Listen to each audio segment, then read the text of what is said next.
Halo Sobat Mania, kembali lagi di BRC Official.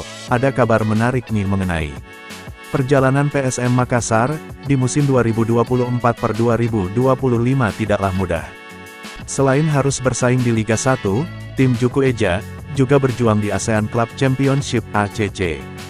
Kepadatan jadwal menjadi tantangan tersendiri bagi skuad asuhan Bernardo Tavares, yang kini harus memutar otak agar timnya tetap kompetitif di setiap laga.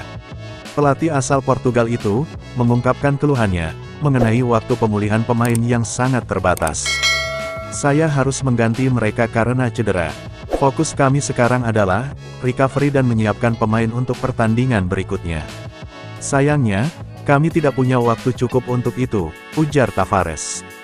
Kini, tantangan semakin besar bagi PSM, karena mereka harus bertandang ke markas PSIS Semarang.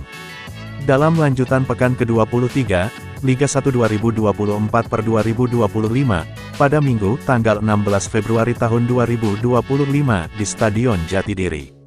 Masalah semakin rumit, setelah striker andalan mereka, Albertin João Pereira alias Balotelli, dipastikan absen akibat kartu merah. Absennya Balotelli tentu menjadi pukulan bagi PSM, yang tengah berjuang meraih kemenangan. Namun, Tavares masih memiliki beberapa opsi di lini depan.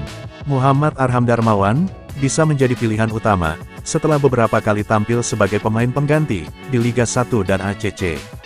Selain itu, Abdul Rahman yang telah mencetak 3 gol musim ini, juga bisa mengisi kekosongan di lini serang. Pilihan lain adalah Ricky Pratama, pemain muda jebolan Akademi PSM, yang sudah tampil dalam 21 laga Liga 1, dan 5 pertandingan ASEAN Cup musim ini.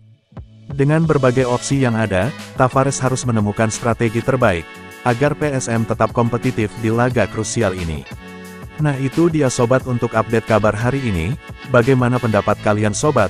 Tulis pendapat kalian ya sobat, dan jangan lupa like, komen dan subscribe.